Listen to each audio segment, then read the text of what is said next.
Hello welcome to Shilpa Preetham YouTube channel. ಇವತ್ತು ಬೆಳಗ್ಗೆನೇ ಬೇಗನೆ ಎದ್ದು ಹಾಲು ಕಾಯಿಸಿ ಟೀ ಮಾಡಿ ಅಪ್ಪುಗೆ ಟಿಫನ್ಗೆ ಇವತ್ತು ಪಲಾವ್ ಮಾಡೋಣ ಅಂತ ಪಲಾವ್ ಮಾಡಿದ್ದೀನಿ.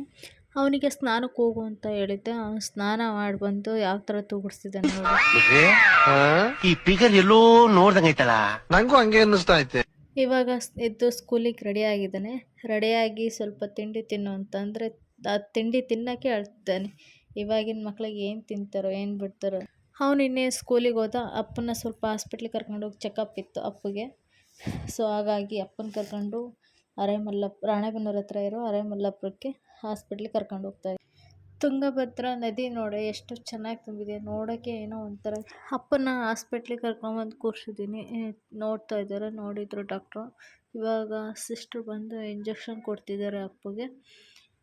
ಈ ಹಾಸ್ಪಿಟ್ಲಲ್ಲಿ ಕಾದು ಸಾಕಾಗೋಯ್ತು. ಹಾಸ್ಪಿಟ್ಲಿಂದ ಮನೆಗೆ ಬಂದೆ. ಮನೆಗೆ ಬಂದು ಅಪ್ಪುಗೆ ಪಾನಿಪುರಿ ಇಷ್ಟ ಅಂತ ಪಾನಿಪುರಿ ಮಾಡ್ತಾಯಿದ್ದೀನಿ. ಇನ್ನೇ ಸ್ಕೂಲಿಂದ ಬರ್ತಾನೆ. ಪಾನಿಪುರಿ ರೆಡಿ ಆಯಿತು. ಅವನು ಇನ್ನೇನು ಸ್ಕೂಲಿಂದ ಬಂದ, ಕೈಕಾಲು ಮುಖ ತೊಳ್ಕೊಂಡು ಪಾನಿಪುರಿ ತಿನ್ನೋಕ್ಕೆ ಕೂರ್ತಿದ್ದಾನೆ. ಬನ್ನಿ ಹೇಗಿದೆ ಅಂತ ಕೇಳೋಣ. ಹೇಗಿದೆ ಅಪ್ಪು ಅಂತ ಅಂದರೆ ಸೂಪರ್ ಮಮ್ಮಿ ಅಂತ ಅಂದ.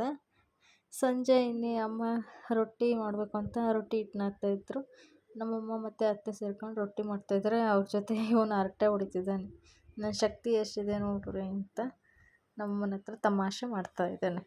ಅಮ್ಮ ಅತ್ತೆ ರೊಟ್ಟಿ ಮಾಡ್ತಿದ್ದಾರೆ. ನಾನು ಬೆಂಡೆಕಾಯಿ ಫ್ರೈ ಮತ್ತು ನುಗ್ಗೆ ಸೊಪ್ಪನ್ನು ಬೇಯಿಸ್ತಾ ಇದ್ದೀನಿ ರೊಟ್ಟಿಗೆ ತಿನ್ನೋಕ್ಕೆ.